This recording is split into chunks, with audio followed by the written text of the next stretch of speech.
Imagine walking into a boardroom, confident in your position, only to have someone accuse you of fraud in front of everyone, without realizing you now own the entire company.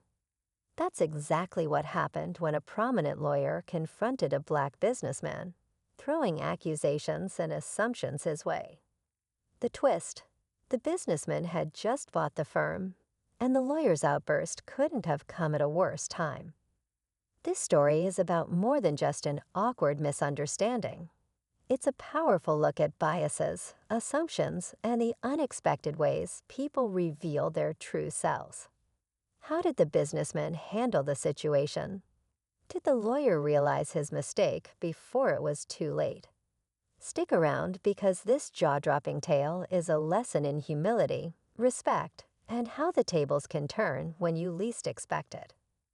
The story began weeks earlier when the businessman, Marcus, finalized the deal to acquire the firm. He'd worked hard to get to this point, years of grinding, building his reputation, and proving himself in a world that didn't always make space for him. His purchase of the firm wasn't just a business move, it was personal. This was a chance to redefine a company he admired, but believed needed a fresh perspective. On the other hand, the lawyer, Richard, had been with the firm for over a decade. Known for his sharp mind and strong opinions, he wasn't used to having his authority challenged. When Marcus quietly entered his first meeting as the new owner, Richard assumed he was just another client or consultant. His frustration with the firm's recent changes boiled over, and he let loose accusations, his words cutting and loud. Marcus didn't say a word. Yet, the room froze. As the tension in the room grew, everyone's eyes darted between Richard and Marcus. Richard's accusations were sharp, claiming mismanagement and fraud had damaged the firm's reputation. He never bothered to ask who Marcus was, or why he was there. To Richard, he was just an outsider disrupting the order of things. Marcus stayed calm, his face unreadable. But inside, he was weighing his options. Should he stop Richard in his tracks, or let him keep digging his own hole? Meanwhile, others in the room looked uncomfortable, some quietly watching Marcus for a reaction.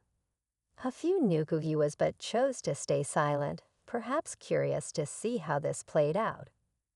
Richard continued, his tone growing harsher, pointing fingers and making thinly veiled remarks that hinted at prejudice.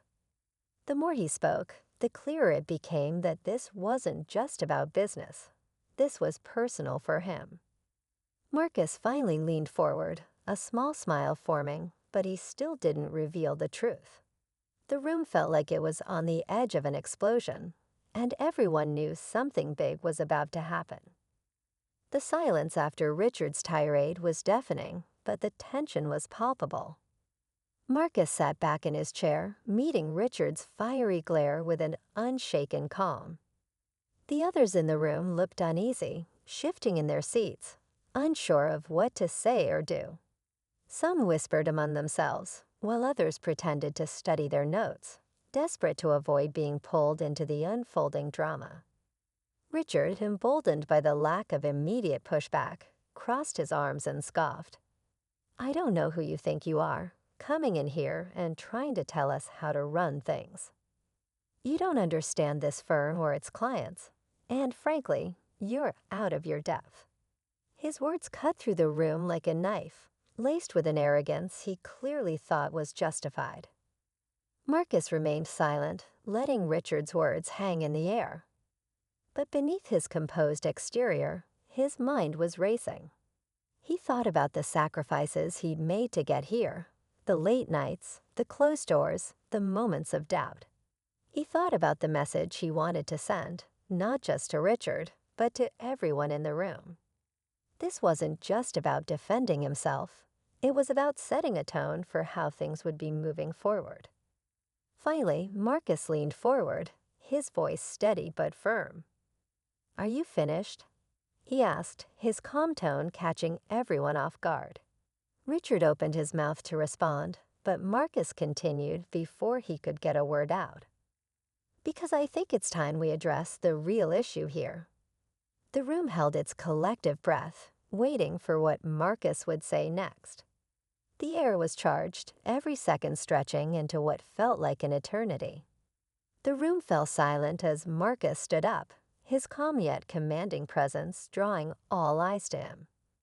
"You've made a lot of assumptions today," he said, his voice steady but carrying a weight that demanded attention. Richard's confident smirk faltered, but he quickly masked it with a dismissive shrug. "Assumptions? I'm just stating the facts," he shot back, though there was a nervous edge creeping into his tone. Marcus took a slow step forward, placing his hands on the table as he spoke. "You're right about one thing. This firm does have issues. But what you fail to realize is that those issues start at the top."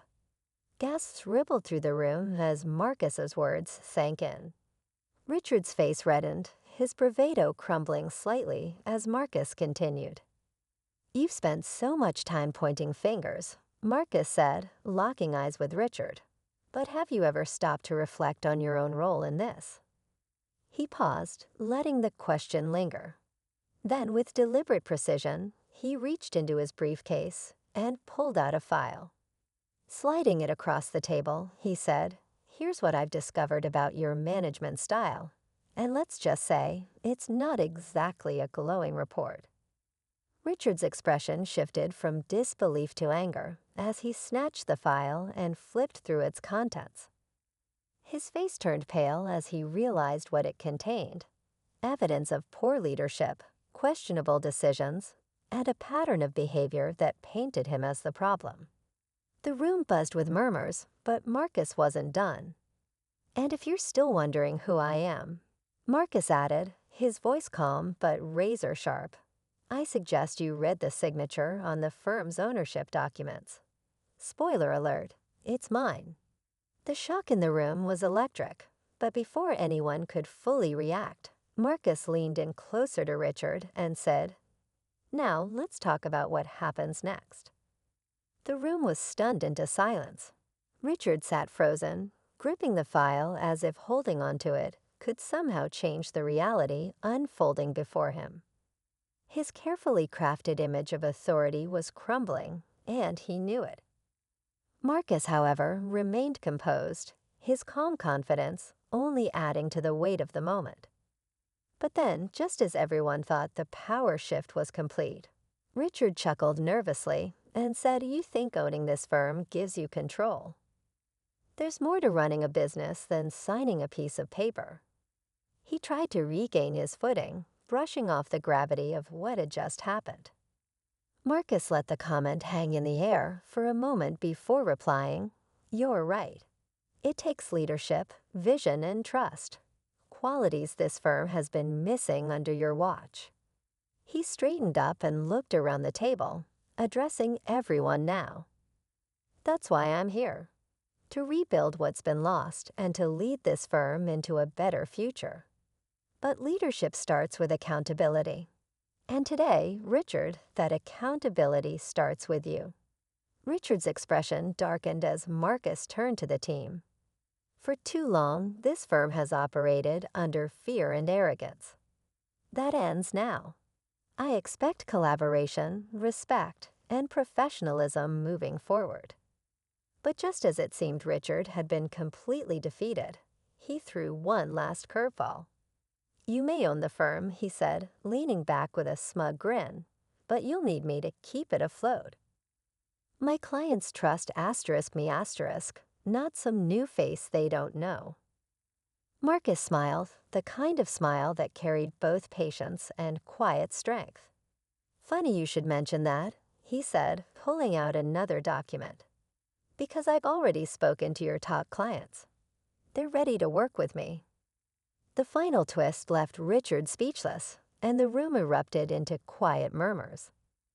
Marcus turned and walked out of the meeting, leaving Richard and everyone else to process what had just happened. The tables had not only turned, they'd been flipped entirely. As Marcus left the room, a quiet sense of finality settled over everyone.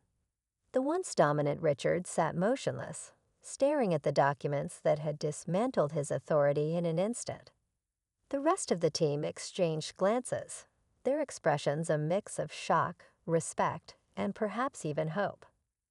Marcus's calm yet decisive approach had left an undeniable impression.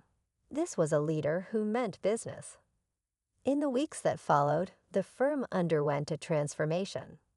Marcus implemented new policies, fostered collaboration, and gave his employees the voice they had long been missing. Some, including Richard, chose to leave, unable to adapt to the new culture of accountability. But for those who stayed, the change was undeniable. This wasn't just a story about power or business. It was about breaking assumptions and showing the strength in leading with integrity. Marcus's journey was proof that true leadership speaks louder than words.